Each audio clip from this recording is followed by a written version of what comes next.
maka kita tidak perlu pelit, maka kita tidak perlu bakhil dengan harta yang kita miliki.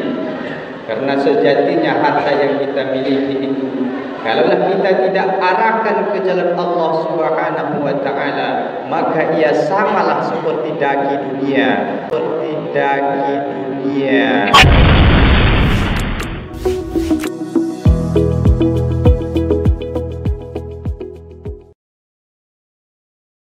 Saudara-saudaraku kaum muslimin, sidang jamaah Jumat yang dirahmati Allah Subhanahu wa taala. Marilah kita bersyukur kepada Allah Subhanahu wa taala seraya mengucapkan alhamdulillahirabbil alamin. Dan bersolawat kita kepada Nabi Muhammad dengan ucapan Allahumma salli ala sayyidina Muhammad wa ala ali sayyidina Muhammad. Mudah-mudahan kelak di yaumil mahsyar kita mendapatkan syafaat dari baginda Rasulullah sallallahu alaihi wasallam, dan dengan itu Allah ridha kepada kita sehingga Allah masukkan kita ke dalam syurganya. Amin amin ya rabbal alamin. Saudara-saudaraku yang dirahmati Allah Subhanahu wa taala, kemudian kami selaku khatib melalui mimbar Jumat yang mulia ini tidak bosan-bosannya dan tidak lupa untuk berwasiat, untuk mengajak, tentunya yang pertama kepada diri khatib sendiri dan umumnya untuk kita hadirin yang berbahagia. Mari kita kembali bersama-sama meningkatkan iman dan takwa kita. Hanya kepada Allah Subhanahu wa taala kita mengabdi. Karena dengan bekal iman dan takwa kepada Allah akan menghantarkan kita ke derajat yang mulia, ke derajat yang setinggi-tingginya, baik di sisi manusia, terlebih lagi di sisi Allah Subhanahu wa taala. Saudara-saudaraku yang berbahagia, adapun tema khutbah Jumat kita pada kali ini yaitu tolong menolong. Saudara-saudaraku yang dirahmati Allah, selaku seorang muslim mukmin yang beriman kepada Allah, maka panduan ataupun pegangan kita adalah Al-Qur'anul Karim. Maka untuk kita berinteraksi antar sesama kita, tak lepas dari apa yang telah dimaksudkan oleh Allah Subhanahu wa taala sebagaimana yang difirmankan di dalam Al-Qur'anul Karim. Maka untuk itu kita kembali merujuk firman-firman Allah Subhanahu wa taala. Apa kata Allah Subhanahu wa taala dalam surah Al-Maidah ayat 2? Wa ta'awanu 'alal birri wat taqwa wa la ta'awanu 'alal itsmi wal 'udwan.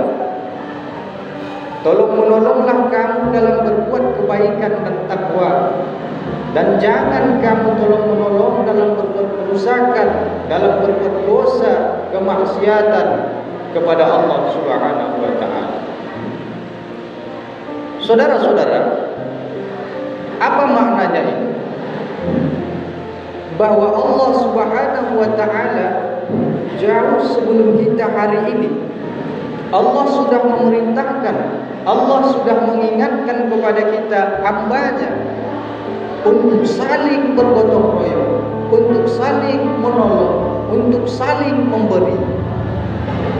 Lalu kepada siapa kita harus menolong? Kepada siapa kita harus memberi? Maka saudara-saudaraku yang dirahmati Allah Subhanahu wa taala, untuk yang pertama kita saling tolong menolong antar sesama kita, antar saudara-saudara kita, jiran dan tetangga kita. Lalu apakah cukup sampai di situ saja?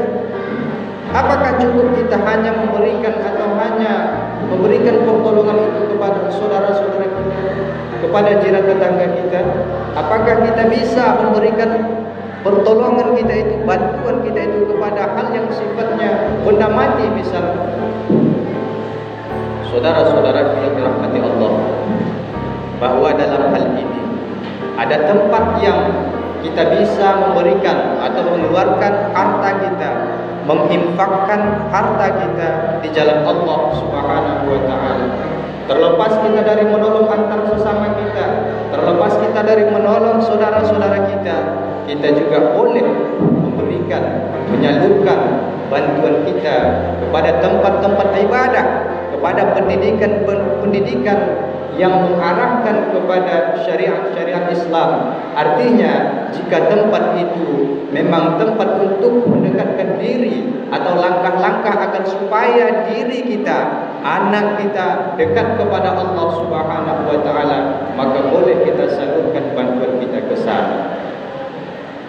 Nah, selagi apa yang kita bantukan tadi misalnya, selagi itu masih merekat dalam suatu bangunan, yang bangunan itu dijadikan oleh orang banyak untuk beribadah, misalnya sholat di dalamnya, atau tempat pendidikan anak-anak yang Islam, selagi itu masih berdiri kokoh dan dipakai untuk ibadah, dipakai untuk pendidikan, maka Allah Subhanahu wa taala akan tetap memberikan ganjaran pahala, akan tetap memberikan kebaikan kepada orang yang telah menginfakkan, kepada orang yang telah menolong, kepada orang yang telah memberikan atau menyumbangkan hartanya di jalan Allah Subhanahu wa taala. Saudara-saudaraku yang dirahmati Allah Subhanahu wa taala, maka kita tidak perlu pelit, maka kita tidak perlu bakhil dengan harta yang kita miliki. Karena sejatinya harta yang kita miliki, kalaulah kita tidak arahkan ke jalan Allah Subhanahu wa taala, maka ia samalah seperti daging dunia. Daging dunia bisa kita umpamakan daging yang ada di badan kita. Ketika kita gosok daging yang ada di badan kita, dia akan membutir kecil-kecil, dan begitu membutir, kita tiup saja, kita hembuskan saja dengan nafas kita, sebentar bisa hilang. Maka Allah Subhanahu wa taala juga demikian kepada kita yang telah menitipkan hartanya. Andai harta itu kita pelitkan, andai harta itu kita merasa bangga, andai dengan harta itu kita merasa hebat dari manusia lainnya, bahkan menunjuk kiri manusia-manusia lainnya untuk tunduk patuh di hadapan kita karena harta yang kita miliki tersebut, maka sudah banyak contoh yang Allah jadikan, banyak iktibar yang sudah Allah jadikan kepada kita hari ini.